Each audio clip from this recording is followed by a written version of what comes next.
listen to the news report about a robbery and then complete the notes from the detective's notebook. First, you have some time to look at questions 1 to 6.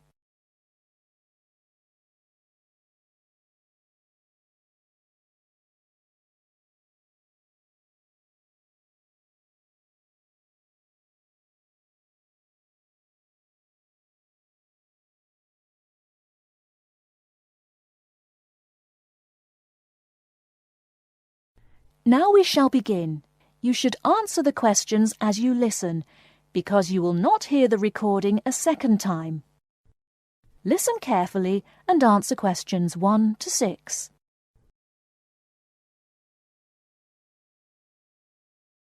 There has been an armed robbery this morning at the Halifax Building Society's branch on Edward Street. John Brinks is at the scene with Detective Sergeant Henry Lawson.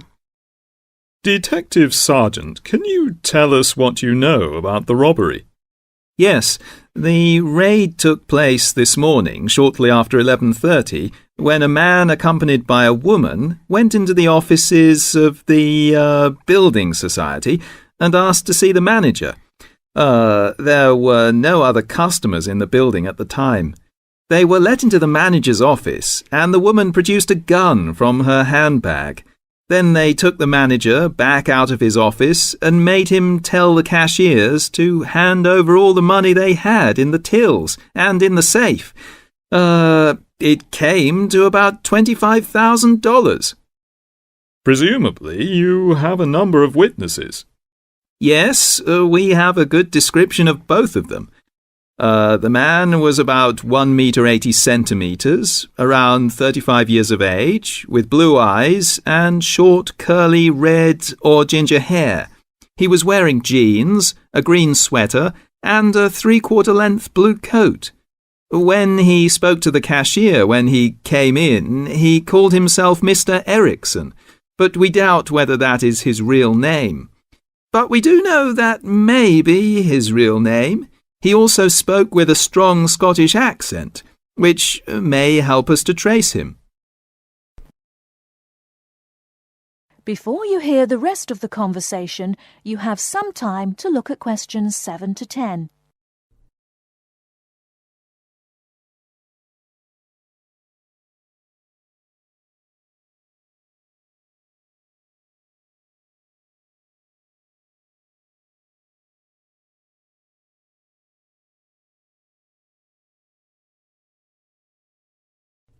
Now listen and answer questions 7 to 10.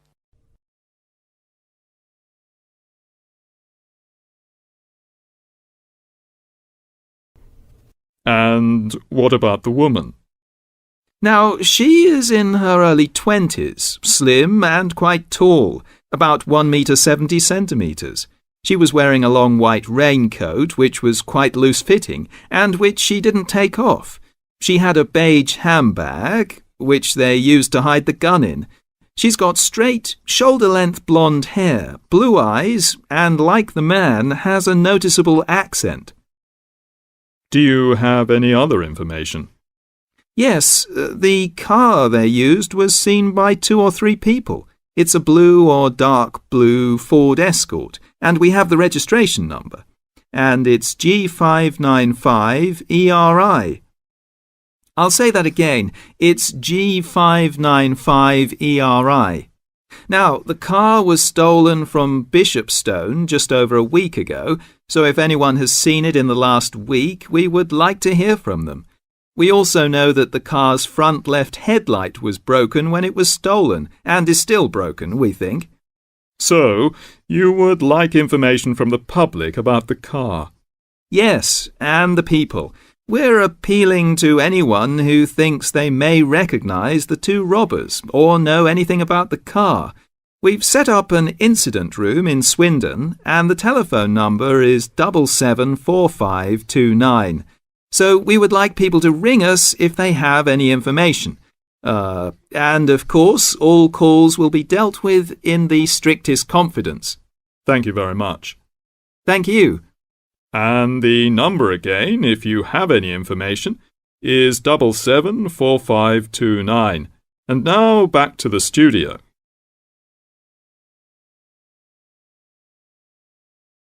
That is the end of part 1.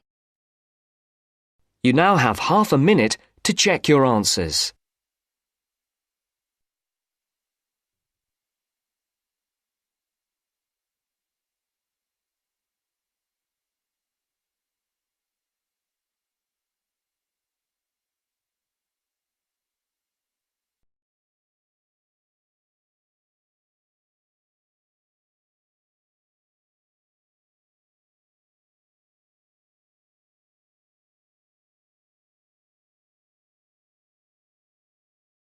Now turns to part 2. Part 2. You will hear a telephone conversation about a job vacancy. First, you have some time to look at questions 11 to 15.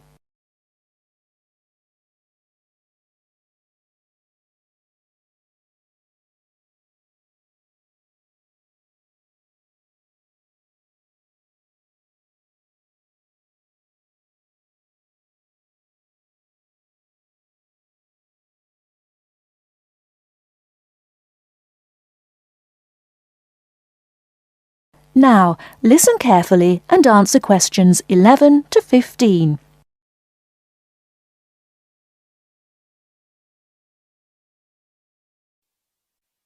Hello, Top Job Employment Agency. Ellen Sykes speaking. How can I help you? Good morning. My name's Steve Collins and I'm calling about the call centre job advertised in today's paper. For an operative handling credit card inquiries? Yes, that's right. The wages and working conditions are all in the ad, so what I'd like to know now is what the work actually consists of. I should explain that I'm a student looking for a summer job, not long-term employment. That's okay. The people at Intercard say they've always found students to be honest, which of course is essential in this line of work, and they have the basic IT skills needed there. Apparently, there have been a few who didn't find it easy to get there on time in the morning, but in most cases their punctuality is as good as anybody else's. Anyway, about the work. And I know a bit about this because, as it happens, I've worked there myself. Really? Yes, for about a year. You'd find that most callers would be people wanting to check the balance on their cards, query payments made and so on. And from those who've had their card stolen? No, they ring another number for that, an emergency line. People also call that number if they lose their cards. And what are most callers like? I mean, what kind of people are they? All sorts, really. All ages, every kind of background. Though one definite trend is the change in the number of women. Nowadays, they make up around 55% of the total, whereas years ago, there used to be a majority of men calling. At one time, I heard, as many as 3/4 of all credit cards were actually held by men, but that must have been long before I was there. It's certainly different now. So to do this job, what sort of experience do I need? None, really. Have you got a credit card yourself? Yes, I have. Then you probably know quite a bit about them already. And as a student, you're obviously intelligent, which of course you need to be for the job. So after a day or so working with an experienced operative, I'm sure you'll have picked up enough to deal with routine inquiries, which of course most of them are. But there are bound to be questions I can't deal with, at least at first. What happens then? In that case, you can ask a supervisor. They're very helpful to new staff. I think I like the sound of this. What do I do next?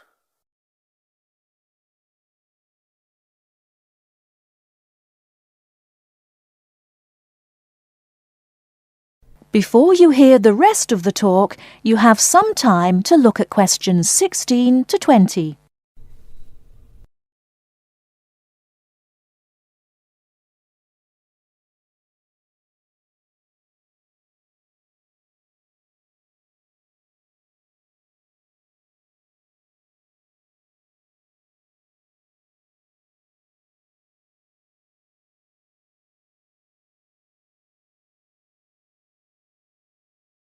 Now listen and answer questions 16 to 20.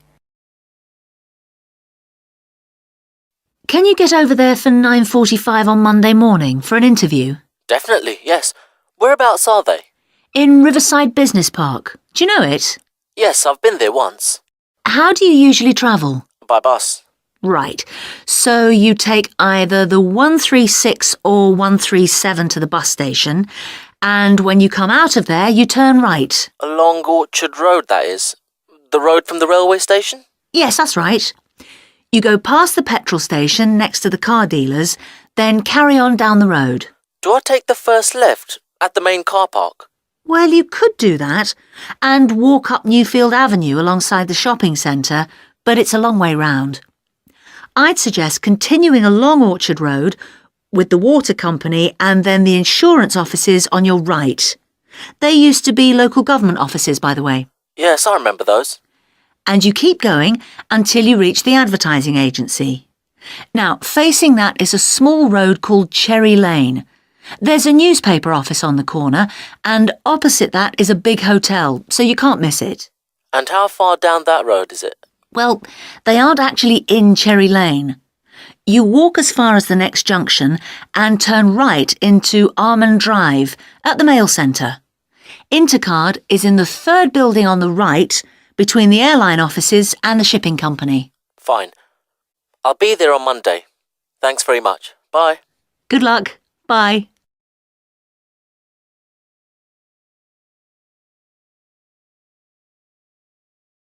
That is the end of part 2.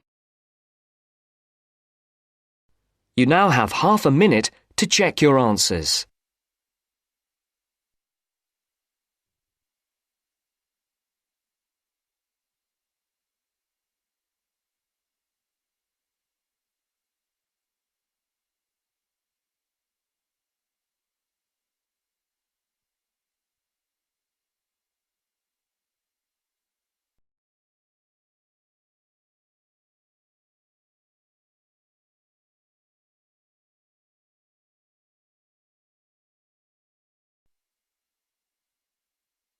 Now turns to part 3.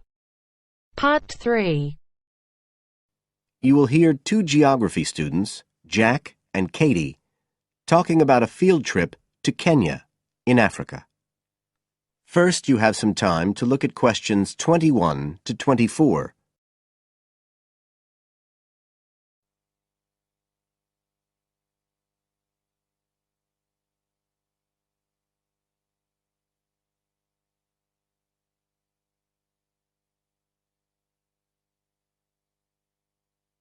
Now listen carefully and answer questions 21 to 24. Katie, hi. Thanks for inviting me round. Oh, thanks for coming. I know you're up to your neck in finals revision, but I've got to make up my mind about next year's geography field trip, and I'd really like your advice. We've got to choose between an African trip and one in Europe. They've told us a bit about both trips in the lecture, but I really can't make up my mind, and I know you did the African one last year. That's right. So, where exactly did you go? I mean, I know it was in Kenya, in East Africa. Yes. Well, we were right up in the northwest of the country. It was beautiful. We stayed in a place called the Marich Pass Field Studies Centre. Right. Dr. Rose said the accommodation was traditional African-style cottages. He had a special name for them. Bandas. Yes, they're fine. You have to share, 2 or 3 people together. They're pretty basic, but you have a mosquito net. They don't provide spray, though, so remember to take plenty with you. You'll need it. And there's no electricity in the field centre. You'll have hurricane lamps instead. They give a good light. It's no problem. What about places to study? Dr. Rose said there was a library? Yes, but it's quite small. There's a lecture room as well, but most of us worked out in the open air. There are plenty of places outside, and it's so beautiful. You're right in the middle of the forest clearing. I gather it's a relatively unmodernized area. Definitely. They actually set up the centre there because it's on the boundaries of 2 distinct ecological zones. The mountains, where the people are mainly agriculturalists, and the semi-arid plains lower down, where they're semi-nomadic pastoralists. Before you hear the rest of the conversation, you have some time to look at questions 25 to 30.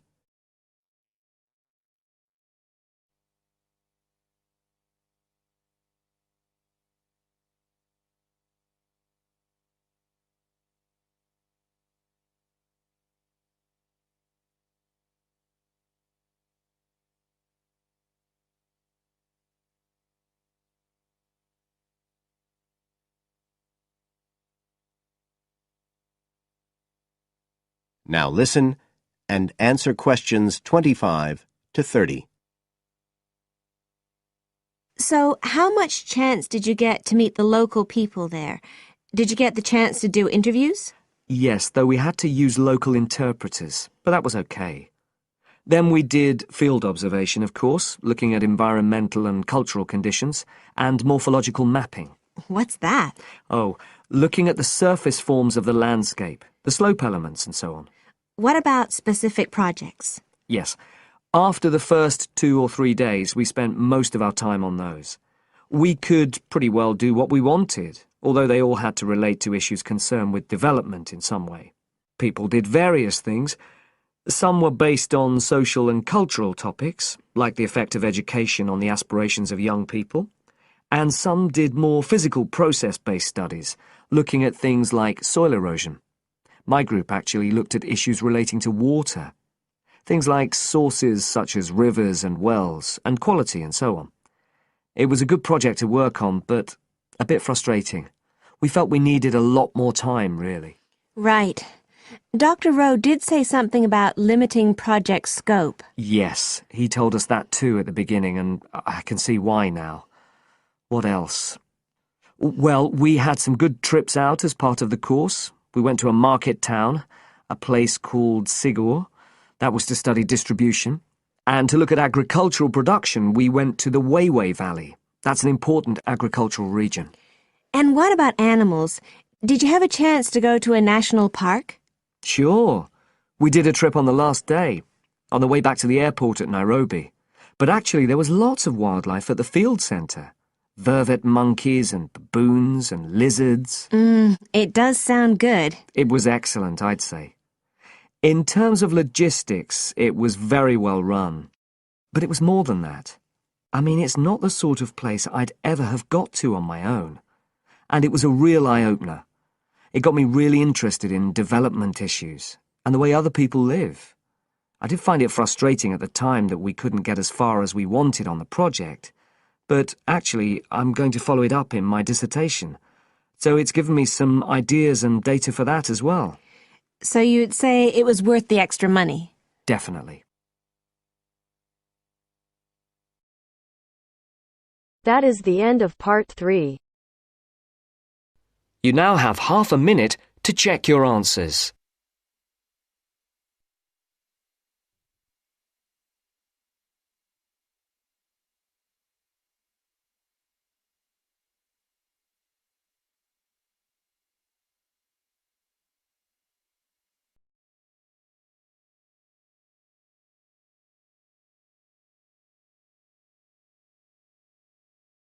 Now turns to part 4. Part 4. You will hear a wildlife expert giving a talk to a group of bird lovers in the UK about a species called the tawny owl. Before you listen, you have some time to look at questions 31 to 40.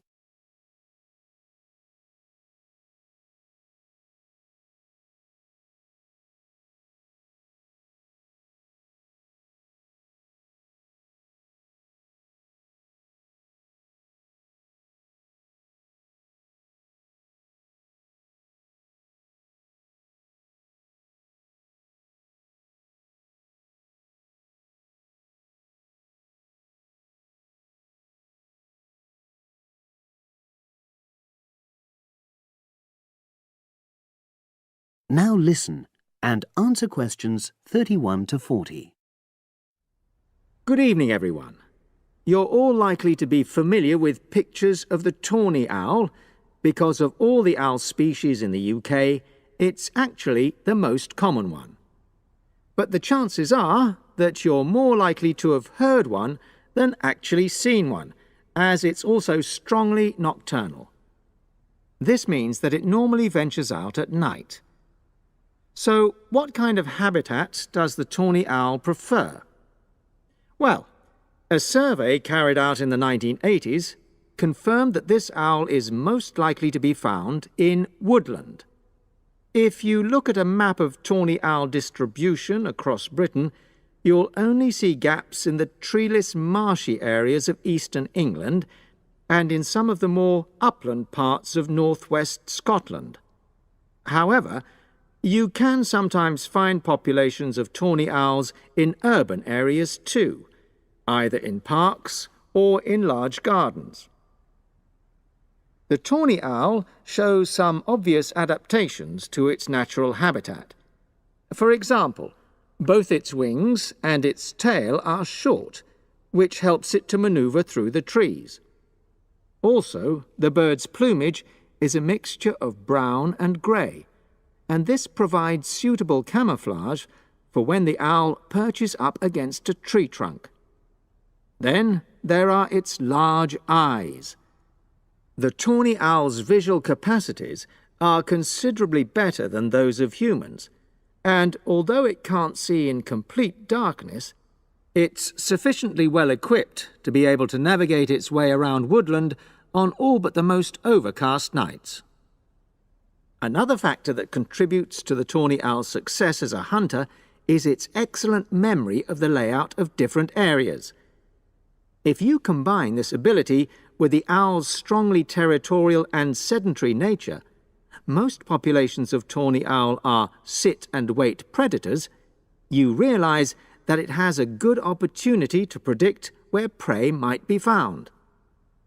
Finally, as well as having large eyes, the owl's sense of hearing is excellent, and this helps it to locate potential prey as it sits on its perch.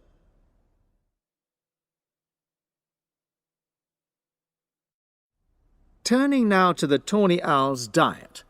Woodland tawny owls feed mainly on mammals, especially small ones, such as wood mice and bank voles. But they'll also take things like frogs or bats, or even fish, if they happen to be available. In urbanized landscapes, the owls seem to prey more on birds. So there are some differences there. Let's just look briefly now at survival rates in the tawny owl.